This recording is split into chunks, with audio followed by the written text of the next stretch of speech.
Hi everyone. So in this video we will see exercise summary and exam based practice question in this video of chapter number 3 health and ultimate treasure. So इसका chapter explanation already दो parts में हम कल्याण TV पे देख चुके हैं. चलिए start करते हैं. Keep the curiosity alive. आपको इस chapter के notes चाहिए, notes का preview already मैं दिखा चुकी हूँ, तो आप connect कर सकते हैं WhatsApp channel पे, है ना. यहाँ पर भी आपको मैं notes का preview दिखा देती हूँ. इस तरीके के notes हैं. अगर आप चाहते हैं परचेज करना, फ्री नहीं है notes, तो please connect on WhatsApp channel. Her chapter का हर सब्जेक्ट के नोट्स अवेलेबल हैं. Now so class 8 science curiosity के नोट्स के लिए आप कनेक्ट कर सकते हैं व्हाट्सएप पे, जिसके लिंक्स जो है, नंबर है व्हाट्सएप का स्क्रीन पे भी है और डिस्क्रिप्शन बॉक्स में भी है. यहाँ आप देख सकते हो, जैसे चैप्टर नंबर 3 है ये, तो इसका मैं प्रीव्यू आपको दिखा देती हूँ. इस तरीके से डिटेल नोट्स रहेंगे आपके. जो भी टॉपिक दिया गया है बहुत अच्छे से कवर किया गया रहेगा. देन इसके बाद जो भी टेबल फॉर्मेट वगैरह में दिया हुआ है आपको डिटेल में, तो सारी चीजें कवर की गई रहेंगी. देन जो बुक की एक्सरसाइज है वो इसमें कवर होगी आपकी, और जो भी एग्जाम बेस्ड प्रैक्टिस क्वेश्चंस वगैरह आ सकते हैं आपके एग्जाम में इंपॉर्टेंट है. इस तरीके से टॉपिक तो एक तो डिटेल में कवर होंगे सभी जो चैप्टर्स हैं, टॉपिक्स हैं उसके, और प्रैक्टिस क्वेश्चंस रहेंगे जिसमें एमसीक्यू होंगे सिंपल आंसर के साथ, रीजन के साथ, असर्शन रीजन बेस्ड क्वेश्चंस होंगे. देन उसके रहेंगे then 2 mark questions, 3 mark questions, then 4 mark question, case study based जो क्वेश्चंस होते हैं, सभी टाइप के क्वेश्चंस आपको इसमें देखने को मिलेंगे. केस स्टडी भी देखने को मिलेगी और बुक की एक्सरसाइज भी रहेगी जो सॉल्व है. Okay, so if you want such kind of notes, please connect on WhatsApp. Okay, notes are not free, so please connect accordingly. चलिए अब एक्सरसाइज देख लेते हैं. सो फर्स्ट क्वेश्चन है, group the disease shown in images as communicable and non communicable. तो इनमें से communicable disease कौन सी है वो आप यहाँ पे देख सकते हैं, cold flu, typhoid and chicken pox. And then non communicable कौन सी है वो आपको बतानी है. ए है टाइफॉइड, अस्थमा, डायबिटीज या मिसल्स. तो इसमें से आंसर आ जाएगा आपका बी वाला, second and third, that is asthma and diabetes. ये क्या है, नॉन कम्युनिकेबल डिजीज है. देन नेक्स्ट क्वेश्चन देख लेते हैं. There is a flu outbreak in your school. आपके स्कूल में जो है फ्लू आउटब्रेक हुआ है. कुछ क्लासमेट्स जो है वो एब्सेंट हैं, while some are still coming to school coughing and sneezing. कुछ बच्चे तो छुट्टी पे हैं लेकिन कुछ आ रहे हैं, उनको खांसी भी हो रही है, छींके भी आ रही है. सो सबसे पहले इमीडिएट एक्शन आप क्या करोगे, स्कूल को क्या लेना चाहिए to take prevent further spread, ताकि और ज्यादा बीमारी ना फैले. तो इसमें क्या करोगे, आइसोलेट इन्फेक्टेड स्टूडेंट्स. जो बच्चे इन्फेक्टेड है उनको आइसोलेट करना, अलग करना, हाइजीन और सैनिटेशन मेंटेन करना, inform parents and ensure rest. Parents को इन्फॉर्म करना और रेस्ट इंश्योर कर सकें बच्चों का. अगर आपके क्लासमेट्स जो आपके साथ बेंच शेयर कर रहे हैं start showing symptom of flu, उनको फ्लू का सिम्टम दिख रहा है आपको कि उनको फ्लू होने वाला है, how can you respond in considerated way without being rude और हर्टफुल. आप बिना गुस्सा किए या बिना उनको बुरा फील कराए आप क्या कर सकते हैं. तो सिट एट सेफ डिस्टेंस, थोड़ा सा डिस्टेंस मेंटेन करेंगे, पोलाइटली एडवाइस करेंगे कि आप रेस्ट करो और मास्क का यूज करो, and avoid sharing item share नहीं करेंगे. How can you protect your self and other from getting infected in this situation. आप खुद को कैसे प्रोटेक्ट करेंगे कि ये बीमारी से या सिचुएशन से आप इन्फेक्ट ना हो. तो हैंड्स जो है रेगुलर बेसिस पे वॉश करेंगे, माउथ को कवर करेंगे जब छींक रहे हैं तब, and wear mask if needed, और जब मास्क लगाएंगे अगर जरूरत है तो. ठीक. Then your family is planning to travel to another city. आपकी जो फैमिली है वो दूसरी सिटी में जाने के लिए प्लान कर रही है. वे मलेरिया इज प्रिवेलेंट, वहां पर बहुत ज्यादा मात्रा में मलेरिया के जो केसेस हैं वो आपको देखने को मिल रहे हैं. तो फिर इस केस में आप क्या करेंगे. यहाँ पे सिचुएशन है, जैसे पहला है कौन कौन सी प्रिकॉशंस लेंगे जाने से पहले वहां पर और ट्रिप के बाद. तो पहला है यूज मॉस्किटो रैपेलेंट एंड नेट्स, जो मच्छरदानी वगैरह होती है वो यूज करेंगे, पूरे कपड़े पहनेंगे. अवॉइड स्टैग्नेंट वाटर एरिया, जहां पर रुका हुआ पानी है, पानी जम जाता है बारिश वगैरह का, वहां पर आप नहीं जाएंगे, अवॉइड करेंगे. How can you explain the importance of mosquito nets और रैपेलेंट्स टू योर सिबलिंग्स. अपने भाई बहन को आप मच्छर जालियां जो होती है उसका इंपॉर्टेंस कैसे बताओगे. तो मॉस्किटो नेट्स जो है प्रिवेंट करते हैं मॉस्किटो बाइट से और रिड्यूस करते हैं इन्फेक्शन के चांसेस को. What could happen if travellers ignore health advisories in such area. अगर जो ट्रैवलर्स हैं वो वहां पर हेल्थ के लिए जो एडवाइजरीज दी जाती है कि आपको ये ध्यान रखना है, वो करना है, वो ना माने तो फिर क्या होगा. So risk of infection increases, infection का रिस्क इंक्रीज हो जाएगा, हेल्थ कॉम्प्लिकेशंस बढ़ जाएंगी. ओके, नाउ नेक्स्ट है, Your uncle has started smoking just to fit in with his friend. अपने दोस्तों में फिट बैठने के लिए, क्योंकि उनके बाकी के दोस्त स्मोक करते हैं तो आपके अंकल भी स्मोक करने लगे हैं. Even though it is well known that smoking can be seriously harm health and even cause death. जबकि पता है कि स्मोकिंग से क्या होता है, बहुत ज्यादा नुकसान हो सकता है, इवन डेथ भी हो सकती है. तो पहला है, what would you say to him to make him stop without being rude. बिना रूड हुए आप क्या बताओगे उनको, क्या करना चाहिए.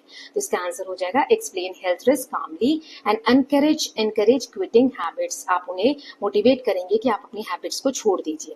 What would you do if your friend offers you a cigarette at a party, अगर पार्टी में आपके फ्रेंड आपको सिगरेट ऑफर करे तो आप क्या करेंगे? तो पोलाइटली उनको मना कर देंगे और जो पीर का प्रेशर होता है, जो ग्रुप्स का प्रेशर होता है, उसको अवॉइड करेंगे। How can school helps prevent students from indulging in such harmful habits, school क्या एक्शंस ले सकते हैं? सो अवेयरनेस प्रोग्राम्स चला सकते हैं, स्ट्रिक्ट रूल एंड गाइडेंस बता सकते हैं बच्चों को या फैला सकते हैं। Sania claims to her friend Vinita that antibiotics can cure any infection, Sania अपनी फ्रेंड विनीता को बताती है कि एंटीबायोटिक से किसी भी बीमारी को क्योर किया जा सकता है। So we don't need to worry about disease, इसलिए हमें बीमारी से डरना नहीं चाहिए।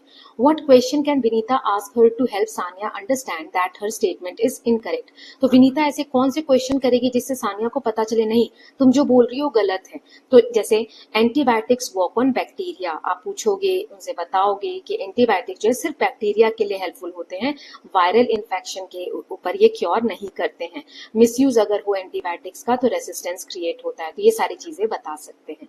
Now next is 7th question है यहाँ पर, the following, 1 second, yes, the following table contain information about the number of dengue cases reported in hospital over a period of 1 year, एक साल में डेंगू के जो केसेस आए हैं वो यहाँ पे आपको दिए हुए हैं। जनवरी में ये है, फरवरी में ये है, मार्च, अप्रैल, ये डेटा दिया हुआ है।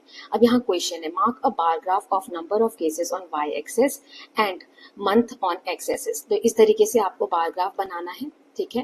मंथ्स यहाँ पर लिखने हैं, ये एक्स एक्सिस होता है, और यहाँ पर आपको नंबर लिखने हैं केसेस के, यहाँ लिख दोगे नंबर, ठीक है। अब यहाँ जनवरी, फरवरी, मार्च, अप्रैल, मई, जून, जुलाई, ठीक है, अगस्त, इसको और बड़ा कर लो, सितंबर, अक्टूबर, नवंबर एंड दिसंबर, इस तरीके से आप लाइंस खींच लोगे, ठीक है। अब जनवरी में कितने हैं? 10 है, यहाँ नंबरिंग कर लो 1, देखो मैक्सिमम यहाँ पे कितने केसेस है? 65 मैक्सिमम 65 केसेस है ना, तो हम यहाँ पर ले लेते हैं 2020 का डेटा या 10 का, 10 20, ये इस साइड लिखना आप, मैं यहाँ पे बता रही हूँ, 30 40 50 और यहाँ ले लो 60, ओके, और 70 भी ले लो, इस तरीके से। या मैं इसको यहाँ पे अच्छे से बना के आपको बता देती हूँ, 1 सेकेंड बनाए, इस तरीके से ग्राफ बनाना है। यहाँ पे आप मंथ्स लिख लो और यहाँ पे नंबर ऑफ केसेस लिख लो, ठीक है।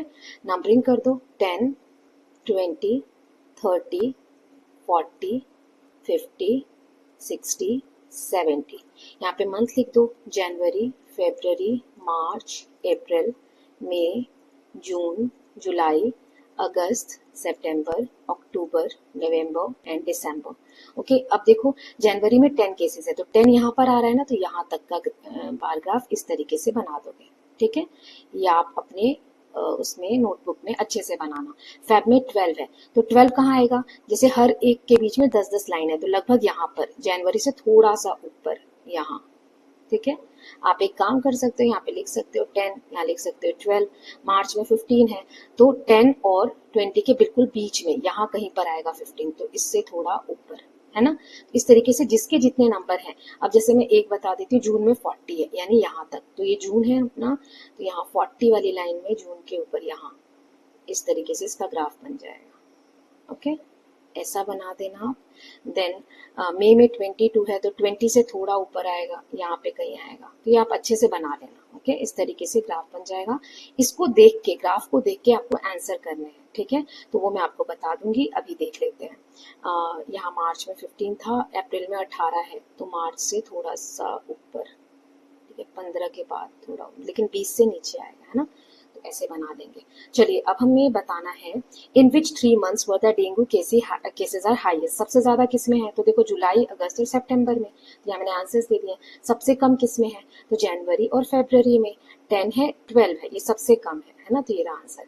नाउ ये वाला बताना था किस में लोएस्ट है। देन व्हाट नेचुरल और environmental factors during peak months might contribute to increase in dengue cases, ये जो ज्यादा है जून, जुलाई, अगस्त, सितंबर में सबसे ज्यादा क्या होता होगा? इस समय बारिश का समय होता है, रेनी सीजन इंक्रीज करते हैं, स्टेगनेंट वाटर, पानी रुकता है, उसमें मच्छर पनपते हैं, मॉस्किटो ब्रीडिंग इंक्रीजेस, ठीक है। देन फोर्थ है, suggest a few in preventive steps that community और government can take before the peak season to reduce the spread of dengue, तो गवर्नमेंट या लोग क्या कर सकते हैं इस समय में, पीक सीजन में, इन 3 मंथ्स में कि बीमारी ना फैले, सराउंडिंग्स को क्लीन रख के, स्टैग्नेंट वाटर जो रुका हुआ पानी है उसको हटाकर, सुखाकर, then mosquito control measures use करके। देन 8th है, imagine you are in charge of your school, आप अपने स्कूल के इंचार्ज हैं किस चीज के लिए, हेल्थ कैंपेन के लिए, तो क्या message would you like to spread, communicable and non communicable disease के लिए आप क्या मैसेज स्प्रेड करने चाहेंगे। तो इसमें आंसर आ जाएगा मेंटेन हाइजीन, कि हाइजीन मेंटेन करें, हेल्दी फूड खाएं, avoid smoking and junk food, exercise regularly. ठीक है, तो ये आंसर पे डिपेंड करता है, इसी पॉइंट्स को आप बढ़ाकर भी लिख सकते हो। अगर आप लोग मुझे सजेशन दोगे कि मैम आंसर्स बड़े लिखवाइए, तो आप बता दीजिएगा तो मैं और बड़े करवा दूंगी ना। आपको मेन पॉइंट्स पता होने चाहिए, इनको लैंग्वेज में तो आप कन्वर्ट कर ही सकते हो। 9th क्वेश्चन है, it is recommended that we should not take an antibiotic for a viral infection like cold, cough और फ्लू। कोल्ड, कफ और फ्लू के लिए हमें एंटीबायोटिक नहीं लेना चाहिए, ऐसा हमें बोला जाता है। Can you provide possible reason for this recommendation, क्या रीजन होगा इसका। क्योंकि एंटीबायोटिक वायरस को नहीं डील करते हैं, और ये सब कफ, कोल्ड और फ्लू किससे होते हैं, वायरस से होते हैं। Using them unnecessarily is harmful, बिना मतलब के अगर आप यूज कर रहे हैं तो हार्मफुल होता है। Then which disease among the following में spread if drinking waters get contaminated by excreta from an infected person. जैसे नदी नालों के आसपास पहले टॉयलेट्स वगैरह नहीं होते थे, लोग बाहर में ही शौच करते थे, तो उससे पानी जो है वो पोल्यूटेड हो जाता था। तो इनमें से कौन सी बीमारी उस कारण से होती है, hepatitis A, tuberculosis, poliomyelitis, then cholera या फिर चिकन पॉक्स। तो इसका आंसर आ जाएगा वाटर बॉर्न डिजीज जो है वो है hepatitis A, polio and cholera. Okay, now 11th question देख लेते हैं। So when our body encounters a pathogen for first time, कोई ऐसा पैथोजन हमारी बॉडी में पहली बार जाता है, तो immune responses in generally low, but on exposure to the same pathogen again the immune responses by body is much more compare to the first exposure. Why is it so. तो आप देखोगे कि पहली बार कोई बीमारी होती है ना, तो हमारी बॉडी धीरे धीरे उससे डील करती है, फिर हम ठीक हो जाते हैं, लेकिन जब वही बीमारी हमें दोबारा होती है तो हमारी बॉडी बहुत फास्ट उससे लड़ती है। क्यों ऐसा होता है, क्योंकि बॉडी में मेमोरी सेल्स डेवलप हो जाते हैं, जो चीजों से वो पहले लड़ चुकी है हमारी बॉडी, उसके मेमोरी सेल्स आ जाते हैं कि इससे कैसे लड़ना है, फास्टर और स्ट्रॉन्गर रिस्पॉन्स देखने को मिलता है दूसरी बार एक्सपोजर हो उस बीमारी से, तो और हमारी बॉडी की इम्यूनिटी जो है वो इंक्रीज हो जाती है। Okay, so with this students we are done with the chapter. अब इस चैप्टर के हम नोट्स देख लेते हैं और फिर उसके बाद हम इसके एग्जाम बेस्ड प्रैक्टिस क्वेश्चंस देख लेंगे। ओके, चलिए नोट्स के साथ स्टार्ट करते हैं। डिटेल नोट्स नहीं है, मैंने सिर्फ पॉइंट्स को समराइज किया है। डिटेल नोट्स अगर आप चाहते हैं तो आप परचेज कर सकते हैं। ओके, मैंने व्हाट्सएप नंबर दे ही दिया है। सो सबसे पहले इसमें नोट्स में रहेगा मीनिंग ऑफ हेल्थ क्या होता है। Health is not just absence of disease, इसमें क्या होता है, physical wellbeing, mental wellbeing and social wellbeing. Staying healthy मतलब बैलेंस डाइट खाना, हाइजीन मेंटेन करना, exercise regularly, get proper sleep, screen time जो है मोबाइल वगैरह आप चलाते हैं उसको लिमिटेड रखना और पॉजिटिव माइंडसेट रखना। Clean environment, so clean surroundings prevent disease, इससे हमें बीमारियों से बचाव मिलता है। डर्टी एरियाज में क्या होते हैं, मक्खी, मच्छर ये आते हैं जिसकी वजह से इलनेस होती है। Clear air and water are important, clean air अगर है और वाटर साफ सुथरा है तो इससे बीमारियों से लड़ने में हमें मदद मिलती है। Okay, now next is sine and symptoms. Symptoms क्या होते हैं, जो हम फील करते हैं, पेन, टायर्डनेस। साइन क्या होते हैं, जो हमारी बॉडी में अगर हो रहा है कुछ तो हम मेजर कर सके, देख सके, जैसे फीवर हो गया, रैश हो गया। बीमारी, डिजीज क्या होती है, disease disturb normal body function, इससे हमारी बॉडी जो है नॉर्मली फंक्शन करना बंद कर देती है। डिजीज दो तरीके के होते हैं, communicable and non communicable. Communicable disease जो पैथोजन से होते हैं, एक पर्सन से दूसरे पर्सन को फैलते हैं, जैसे कोल्ड, डेंगू या फिर टाइफॉइड। नॉन कम्युनिकेबल जो जर्म से नहीं होते, ये लाइफस्टाइल की वजह से होते हैं, जैसे डायबिटीज एंड अस्थमा। बीमारियों का स्प्रेड होना एयर के थ्रू होता है, जब कफिंग और स्नीजिंग हम करते हैं। कॉन्टेमिनेटेड फूड और वाटर की वजह से होता है। डायरेक्ट इनडायरेक्ट कॉन्टैक्ट्स की वजह से होता है। इंसेक्ट्स, मॉस्किटोज की वजह से होता है। ओके, दैट प्रिवेंशन, कैसे प्रिवेंट कर सकते हैं, अपने हैंड्स को वॉश करके, हाइजीन मेंटेन करके, drink clean water, use mosquito protection, avoid sharing personal items. Then immunity, body की एबिलिटी जिससे बीमारियों से लड़ा जा सके, control by immune system. Vaccines prevent disease, train immune system, provide acquired immunity, do not cure disease. मतलब vaccine से हम डिजीज को प्रिवेंट कर सकते हैं, ये हमारे इम्यून सिस्टम को ट्रेनिंग प्रोवाइड करता है कि नेक्स्ट टाइम आपको इम्यूनिटी मिल गई है, आप इस बीमारी से लड़ सकते हैं, इसलिए इसे एक्वायर्ड इम्यूनिटी कहा जाता है। इससे हम बीमारियों से बच नहीं सकते, मतलब पहले तो सुरक्षा है लेकिन बीमारी होने के बाद हम क्योर नहीं कर सकते उसको। ट्रीटमेंट क्या होता है, एंटीबायोटिक से सिर्फ हम बैक्टीरिया को किल कर सकते हैं, वायरस या पैथोजन पे ये वर्क नहीं करते। वायरस पे वर्क नहीं करते हैं। देन एंटीबायोटिक्स रेजिस्टेंस मतलब ओवर यूज अगर कर लो या इनकम्प्लीट डोज लो उसकी वजह से एंटीबायोटिक रेजिस्टेंस होता है, इससे ट्रीटमेंट क्या है डिफिकल्ट हो जाता है। ओके, नॉन कम्युनिकेबल डिजीज ये किस कारण से होते हैं? पुअर डाइट की वजह से, लैक ऑफ एक्सरसाइज की वजह से, लाइफस्टाइल हैबिट्स की वजह से। अगर हम हेल्दी लाइफस्टाइल फॉलो करते हैं तो हम इनसे प्रिवेंट यानी सुरक्षा हमें मिल सकती है। ओके, क्विक रिव्यू, ये नोट्स हो गए। अब हम प्रैक्टिस क्वेश्चंस देख लेते हैं जो एग्जाम बेस्ड हैं। ये मैंने फ्री वाला आपको जो व्हाट्सएप चैनल है उसमें मैं अपलोड कर दूंगी, वहां से आप देख सकते हो। बाकी आपको डिटेल चाहिए, ज्यादा मात्रा में चाहिए प्रैक्टिस क्वेश्चन, तो आप फिर व्हाट्सएप पे कनेक्ट कर सकते हैं। पहला क्वेश्चन है, what is the correct meaning of health? Only absence of disease, only physical fitness, physical mental and social wellbeing या ओनली मेंटल हेल्थ? तो इसमें आंसर है C, physical mental and social wellbeing.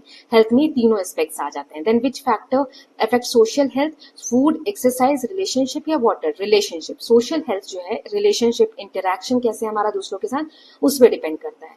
Symptoms क्या होते हैं disease के? Fever measured by thermometer, pain felt by patient, blood report या X-ray result? Pain जो हो रहा है वो सिम्टम्स है जिसे हम एक्सपीरियंस कर सकते हैं, देख नहीं सकते। कौन सी बीमारी इसमें से एयर के थ्रू फैलती है? कॉलरा, ट्यूबरक्लोसिस, मलेरिया या diabetes? Tuberculosis. Then which is a vector borne disease? इनमें से वेक्टर से होने वाली कौन सी डिजीज है? कॉलरा, डेंगू, डायबिटीज या cancer? Dengue. It's spread through mosquito bite. Then next is what is the function of vaccine? Vaccine का फंक्शन क्या है? Cure disease, prevent disease, spread disease, kill virus directly? Prevent disease. Vaccine prepare the immune system. Assertion reason based question है। Assertion है दिया हुआ है hygiene helps prevent disease, reason दिया है cleanliness reduce growth of pathogen. जिसका answer है A, दोनों करेक्ट है कि अगर आपका सराउंडिंग क्लीन है तो पैथोजन की ग्रोथ क्या होती है? रिड्यूस होती है, कम होती है। ओके, देन नेक्स्ट है असर्शन दिया है all disease spread from person to person, some disease are non communicable. तो डी इसका आंसर है, मतलब कि ए गलत है, आर सही है। असर्शन गलत है कि सारी बीमारियां हर पर्सन से पर्सन फैलती है, नहीं, सिर्फ कम्युनिकेबल है ना। All disease not spread through person to person. Then ऐसी antibiotic are effective against bacteria, क्योंकि ये बैक्टीरियल इफेक्ट करती है, तो ए यानी दोनों सही है, एंटीबायोटिक बैक्टीरिया को टारगेट करती है। देन 10th है vaccine treat existing infection, vaccine build immunity before infection. पहले हम रीजन दिया हुआ है कि पहले इम्यूनिटी प्रोवाइड करती है, तो आंसर है डी, मतलब पहला वाला गलत है असर्शन, रीजन क्या है? करेक्ट है। देन यहाँ पे शॉर्ट आंसर क्वेश्चन है, what is health? Health is a state of physical, mental and social wellbeing. ये सिर्फ एब्सेंस ऑफ डिजीज को नहीं कहते, तीनों स्टेट को कहते हैं। सिम्टम्स क्या है? जो फेल्ट हो पेशेंट को, एग्जाम्पल पेन या फेटिक, फेटिक यानी चक्कर आना। साइंस क्या होते हैं? जो ऑब्जर्व किए जा सके, मेजर किया जा सके। पैथोजन मतलब जो डिजीज कॉज माइक्रो ऑर्गेनिज्म है, जैसे bacteria, virus and fungi. Then immunity मतलब बॉडी की ability to fight infection and it protect against disease, और ये हमें डिजीज के अगेंस्ट प्रोटेक्शन भी प्रोवाइड करते हैं। Then next question is what is vaccination? तो vaccination introduce weakened pathogen in it helps develop immunity. Then what are antibiotics? Antibiotics kill or stop bacteria, they do not work on virus. Then what is hygiene? Hygiene means maintaining cleanliness, it help prevent disease. What is vector? Vector carries pathogen, vector pathogen को carry करते हैं एक जगह से दूसरी जगह, जैसे कि mosquito. Then what is communicable disease? ये पर्सन टू पर्सन स्प्रेड होते हैं, ये पैथोजन की वजह से होते हैं। देन 3 मार्क वाले क्वेश्चंस देख लेते हैं। एक्सप्लेन हेल्थ, तो इसी को आप बड़े फॉर्म में कैसे लिखोगे? ये यहाँ पे दिया हुआ है, कम्युनिकेबल डिजीज को एक्सप्लेन करो। So one person to another pathogen की वजह से होते हैं, इसमें आप एग्जाम्पल भी दे दोगे। नॉन कम्युनिकेबल डिजीज बताओ। So these disease do not spread between people, ये लाइफस्टाइल और जेनेटिक्स की वजह से होता है, diabetes and cancer. Hygiene, hygiene involves maintaining cleanliness, ये प्रिवेंट करते हैं spread of infection and it improves overall health. Then immunity को एक्सप्लेन करो। बॉडी का डिफेंस सिस्टम होता है इम्यूनिटी, ये पैथोजेंस के अगेंस्ट प्रोटेक्शन देता है बॉडी को। इट कैन बी नेचुरल और acquired. Then next is vaccination बताओ, तो ये इंट्रोड्यूस वीकेंड पैथोजन के को हमारी बॉडी में इंट्रोड्यूस किया जाता है इम्यून सिस्टम को प्रिपेयर करने के लिए। It prevents disease. Explain antibiotics, तो antibiotics treat bacterial infection, they kill और stop bacterial growth, they should be used properly. Rahul,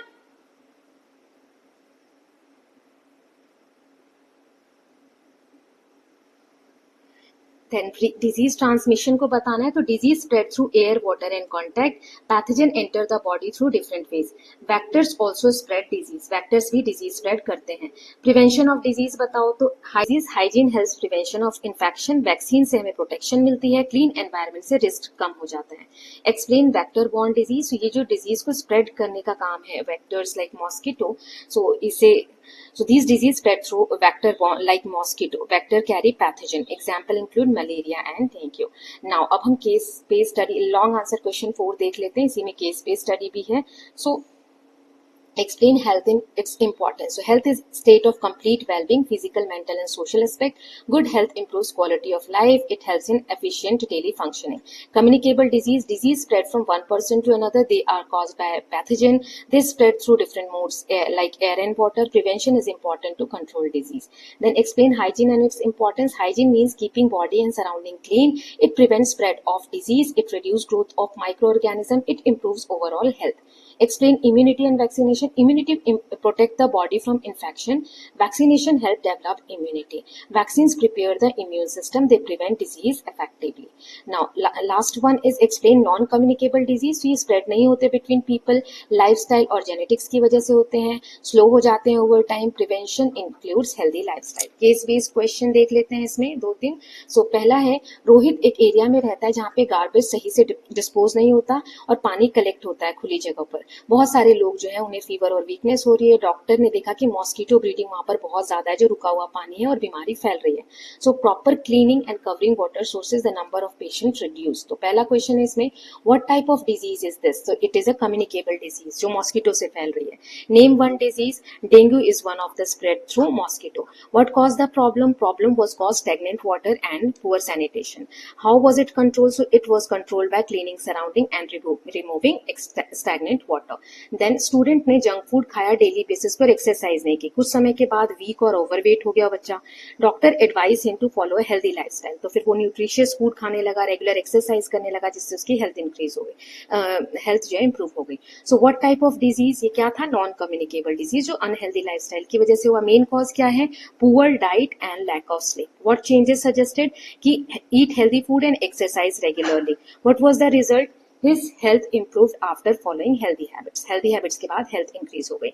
ये 2 केस स्टडीज और दी गई हैं, ये आप खुद से पढ़ लीजिएगा। मैंने व्हाट्सएप चैनल पे इसका जो PDF हो मैं अपलोड कर दूंगी, तो आप खुद से सॉल्व करने का ट्राई करिए। Okay, so with this students chapter number 3 complete हो गया। चैप्टर 4 से तो सारे चैप्टर्स कंप्लीट ही हैं, जो लास्ट के 1-2 चैप्टर है वो नहीं है, मैं अपलोड कर दूंगी। अब मैं अदर सब्जेक्ट संस्कृत को कंप्लीट करूंगी। ओके, सो संस्कृत की भी जो एक्सरसाइज वगैरह है वो इसी चैनल पे होगी। नोट्स के लिए प्लीज व्हाट्सएप पे कनेक्ट करिएगा। Thank you so much for watching.